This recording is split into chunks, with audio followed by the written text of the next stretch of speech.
नसीम भाई, मैं सैलरी का इंतजार कर रहा हूँ। जैसे ही मेरी सैलरी आ जाएगी मैं आपको आके किराया दे दूंगा।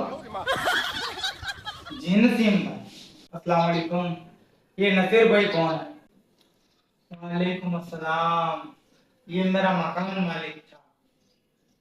आके आप यकीन करें, मुझे आपके शो में आने का बड़ा शौक था। बड़ा शौक था दिल से, मतलब अंदर से, दिल से। आप मेरे शो में क्यों आना चाहते थे? क्या पूछा आपने? आप मेरे शो में क्यों आना चाहते थे? भाई यार के हर कोई किसी न किसी के शो में जाना चाहता है। कोई किसी होस्ट को पसंद करता है, कोई अपने आप को टेलीविजन टीवी पे देखना चाहता है। लेकिन आर के, मैं यहाँ एक बहुत अहम मुद्दा लेकर आया हूँ। क्या मुद्दा? अरे बता रहा हूँ, काहे की जल्दी है? कहीं जाना है? अरे कहीं जाना है, बताओ। नहीं बताएं आप? भाई यार के मुद्दा है किराएदार बनने का। किराएदार? जी हाँ, क्योंकि मैं भी किराएदार हूँ। मैं आपकी बात का मतलब नहीं समझा। मतलब नहीं समझे? जी नहीं, मैं समझाता हूँ। मैं गरीब घर से हूँ। घर का किराया, बिजली का बिल, गैस का बिल। अब आके ये तो वो चीजें हैं जो हर किराएदार को झेलनी पड़ती हैं, है क्या नहीं? जी हाँ बिल्कुल। लेकिन किराए के घरों में कुछ मसले ऐसे भी होते हैं जो किराएदारों को बहुत तकलीफ का सबब बनते हैं। घर कहाँ है आपका? क्या बोला? मैंने सुना नहीं। जिस किराए के घर की आप बात कर रहे हैं, जहाँ आपके साथ इतने सारे मसले हैं, वो घर कहाँ है? अच्छा अच्छा, वो घर। हम जमशेद रोड पे रहते हैं। आप किराए के घर में कुछ इजाफी मसले बता रहे थे। मैं ये बता रहा था कि जहां मैं रहता हूँ, सेकंड फ्लोर पे मेरा घर है। फर्स्ट फ्लोर पे मकान मालिक का बेटा रहता है और ग्राउंड फ्लोर पे मकान मालिक जो खुद रहता है। तो अब बात बताने की ये थी यार कि मैं सेकंड फ्लोर पे तो बाइक चला नहीं सकता। जी जाहिर सी बात है, दूसरी मंजिल पर कैसे बाइक चला सकते हैं? तो मैंने मकान मालिक को बोला कि मैं बाइक कहाँ खड़ी करूंगा। तो आगे से मुझे कहने लगे वो, बाहर गली में। तो मैंने कहा बाहर गली से तो बाइक मोटरसाइकिल मेरी चोरी हो सकती है। तो आगे से कहने लगे कि वो तो मेरा मसला नहीं है। अच्छा ये कहा उन्होंने? जी हाँ। जैसे ही ये सुनकर आपको झटका लगा, वैसे ही ये सुनकर मुझे भी 440 वॉल्ट का झटका लगा। तो मैंने उनसे कहा ये तो कोई बात नहीं हुई। मैंने मकान मालिक से कहा देखें, आप 50,000 रुपए एडवांस ले रहे हैं, 19,000 रुपए आप किराया ले रहे हैं, तो बाइक खड़ी करने की जगह तो आपकी को देनी चाहिए कि नहीं चाहिए?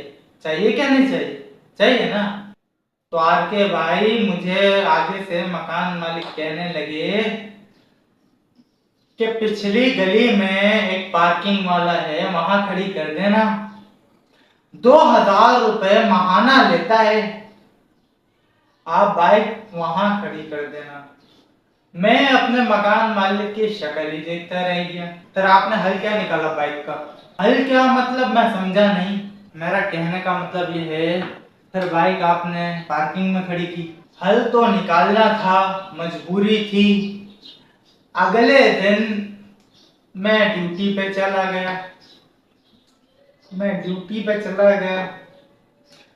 मैं जब शाम को ड्यूटी से वापस आया तो मेरी घरवाली कहती है, मेरी वाइफ, के आज इलाके में मैं एक आंटी के घर गई थी। तो जिस आंटी के घर मेरी घरवाली गई थी, तो वो आंटी भी अपने घर में इलाके वालों की बाइकें खड़ी करती है और महाना 1,000 रुपए लेती हैं। पार्किंग वाला 2,000 रुपए ले रहा था और ये आंटी 1,000 रुपए ले रही थी महीने का। तो फिर आपने क्या फैसला किया? कौन सा फैसला? बाइक खड़ी करने का फैसला।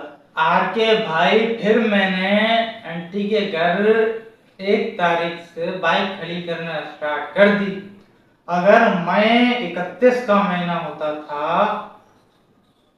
या नॉर्मल महीना होता था, जैसे ही 30 या 31 तारीख होती थी, वो आंटी मेरी घरवाली को कहती थी, क्या हुआ इस बार बाइक खड़े करने के बाइक के पैसे नहीं आए इस महीने, इतनी उसूल की पक्की। अरे काहे के उसूल, लेकिन इस दौरान मेरे साथ एक बहुत अजीबोगरीब वाकया हुआ। जिस आंटी के घर मैं बाइक खड़ी करने जाता था, उन्हीं आंटी की 2 बेटियां थी। ये कहानी दोबारा शुरू हो रही है?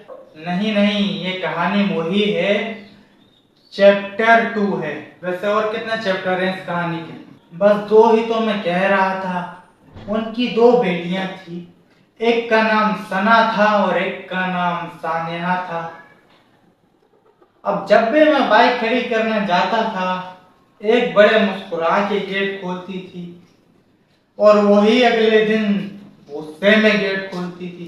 मैं परेशान कि ये माजरा क्या है। लेकिन आपने तो कहा था उनकी 2 बेटियां, तो पता नहीं चलता था कि सना कौन है सानिया कौन है? नहीं ना, यही तो पता नहीं चल रहा था। मुंह पे नकाब लगा हुआ होता था, एक ही जैसा कद, एक ही जैसी जिसामत, एक ही जैसा चेहरा। मुझे लगा कि एक ही लड़की है। इंसान है, कभी गुस्सा हो जाता है, कभी अच्छा मूड होता है, इस वजह से ऐसा हो रहा होगा। अगर मुंह पे नकाब होता था तो आपको पता कैसे चलता था कि वो गुस्से में है या फिर हंसकर आपको देख रही है? आंखों से। अच्छा, आंखों से। आंखों से आके हम आंखों से बातें करने वाले लोग हैं। तो खैर, आगे ये सिलसिला चलता रहा, 2 महीने तक ये सिलसिला चलता रहा। 2 महीने बाद पता चला वो एक लड़की नहीं थी जो मुस्कुराते हुए गेट खोलती थी, वो सना थी। और जो गुस्से में आके गेट खोलती थी, वो सानिया थी। वो दोनों जुड़वा बहनें थी। तो दोस्तों, ये थे हमारे जो एक किराएदार थे। किराए के घरों में बहुत सारी मुश्किलात पेश आती हैं। जिन मुश्किलात में से एक मुश्किल इन्होंने बताई। देखते हैं हमारे पास अगली मुश्किल कौन सी पेश आती है, या अगला मसला कौन सा पेश आता है। अगर आप लोगों में से किसी के पास कोई ऐसा मसला है तो आप हमारी टीम से रब्ता कर सकते हैं, या फिर आपके पास कोई टैलेंट है, कोई मीडिया हुनर है, कोई आर्ट है, तो भी आप मेरी टीम से रब्ता कर सकते हैं। वीडियो के एंड में मैं अपनी टीम का नंबर दे दूंगा, तो आपको अगर कोई मसला हो या आपके पास कोई टैलेंट हो तो आप मेरी टीम से रब्ता कर सकते हैं।